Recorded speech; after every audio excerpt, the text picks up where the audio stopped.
Hello everyone, welcome to jobs India. India के हर एक लेटेस्ट जॉब नोटिफिकेशन की डिटेल्ड में जानकारी पाने के लिए हमारे चैनल को सब्सक्राइब कीजिए और बेल आइकन क्लिक कीजिए। तो चलिए, आज का नोटिफिकेशन है भारत इलेक्ट्रॉनिक्स लिमिटेड की तरफ से।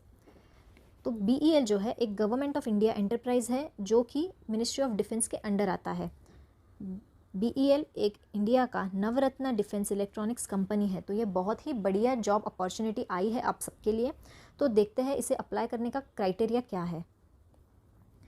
पहला जो ग्रेड है वो है डेप्यूटी इंजीनियर का, जिसके लिए जो है आपका डिसिप्लिन यहाँ पे मैकेनिकल होना चाहिए। नंबर ऑफ़ पोस्ट यहाँ पे 18 है, जिसमें जनरल कैटेगरी के लिए 10 वैकेंसीज़ है, EWS के लिए 1 वैकेंसी है, OBC NCL के लिए 4 वैकेंसी है, SC के लिए 2 वैकेंसी है और ST के लिए 1 वैकेंसी है। यहाँ पे क्वालिफिकेशन की अगर बात करते हैं तो BE या BTech या BSc इंजीनियरिंग 4 साल का होना चाहिए इन मैकेनिकल इंजीनियरिंग। वर्क एक्सपीरियंस की अगर बात करते हैं तो 1 सितंबर 2023 तक जो है आपका मिनिमम 1 साल का एक्सपीरियंस यहाँ पे होना ज़रूरी है। उसके बाद अपर एज लिमिट जो है 1 सितंबर 2023 तक जो है आपका 28 ईयर्स है। तो जनरल और EWS के कैंडिडेट्स के लिए अपर एज लिमिट 28 ईयर्स रहेगा। यहाँ पे SC ST के कैंडिडेट्स के लिए जो है वही एज लिमिट 33 ईयर्स रहेगा और OBC के कैंडिडेट्स के लिए मैक्सिमम एज लिमिट जो है वो 31 ईयर्स रहेगा।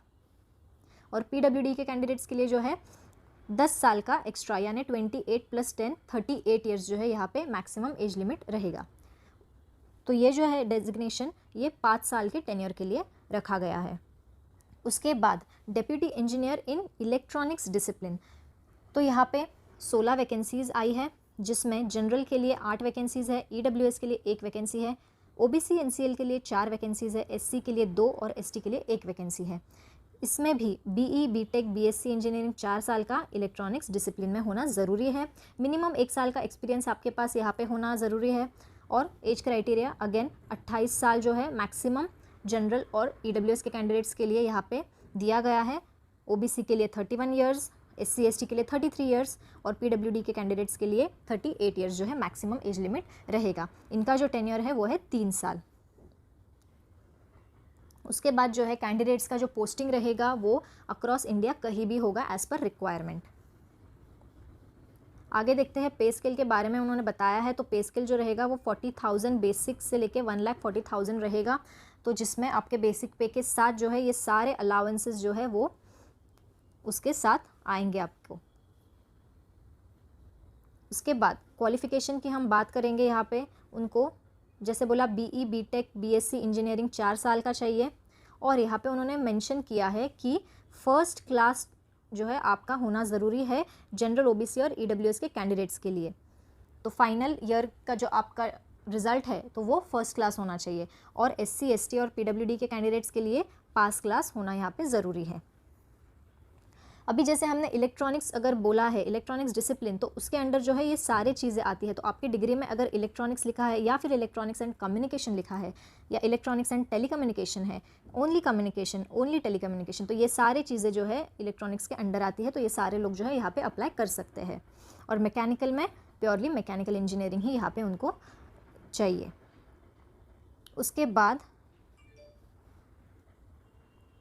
जो 1 साल का मिनिमम वर्क एक्सपीरियंस उन्हें चाहिए, उसमें एक्सपीरियंस क्या होना चाहिए आपके पास, तो वो उन्होंने यहाँ पे बताया है। जैसे कि मैकेनिकल अगर आपका डिसिप्लिन है तो उसमें आपको experience in 2D 3D mechanical design, drafting in SolidWorks, AutoCAD और similar CAD systems, then experience या knowledge in design, installation, testing and commissioning of systems. तो ये सारे अलग अलग एक्सपीरियंसेस है जो आपको होना ज़रूरी है। और यहाँ पे प्रेफरेबल है, यानी दे आर प्रेफरिंग कि आपके पास ये होने चाहिए। उसके बाद इलेक्ट्रॉनिक्स की बात करते हैं तो आपका experience in design, development, testing, installation, commissioning and maintenance of electronics and communication systems यहाँ पे चाहिए। उसके बाद आपका एक्सपीरियंस और नॉलेज इन ऑपरेटिंग सिस्टम्स होना प्रेफरेबल है। तो प्रेफरेबल अगर आपके पास होगा तो ये एक प्लस पॉइंट माना जाएगा। उसके बाद जो जॉब स्पेसिफिकेशन यहाँ पे बताया है, जैसे मैंने बोला कि अक्रॉस इंडिया कहीं भी आपका जो है पोस्टिंग हो सकता है। मेथड ऑफ सिलेक्शन की बात करते हैं यहाँ पे, तो इसके लिए जो है उनका एक रिटन टेस्ट रहेगा और उसके बाद एक इंटरव्यू रहेगा। ठीक है, तो इस बेसिस पे ही आपका जो है फाइनल सिलेक्शन रहेगा। एप्लीकेशन फ़ीस जो है तो वो जनरल, ओबीसी और ईडब्ल्यूएस के कैंडिडेट्स के लिए जो है 472 रुपीज़ इंक्लूडिंग जीएसटी जो है एप्लीकेशन फ़ीस है। और एससी, एसटी, पीडब्ल्यूडी के कैंडिडेट्स के लिए कोई भी एप्लीकेशन फ़ी नहीं है। यहाँ पे उन्होंने हाउ टू अप्लाई बताया है। तो ये जो लिंक है, ये लिंक दी है उन्होंने जहाँ पे जाके आपको अप्लाई करना है। ये सेम लिंक मैं डिस्क्रिप्शन बॉक्स में डाल दूँगी, वहाँ से आप डायरेक्टली क्लिक करेंगे तो आप वो लिंक पे चले जाएंगे, वहाँ से आप फिर अप्लाई कर सकते हो।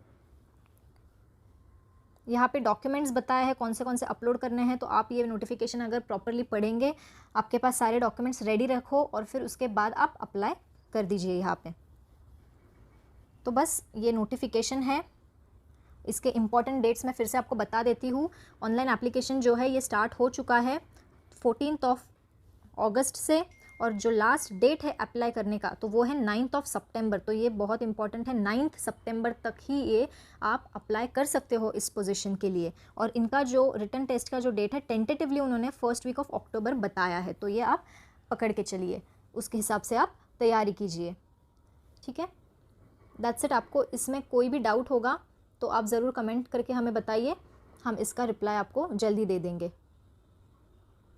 अगर आपको ये वीडियो अच्छा लगा हो तो इसे लाइक कीजिए और उन लोगों के साथ शेयर कीजिए जो गवर्नमेंट जॉब्स की तैयारी कर रहे हैं। Thank you.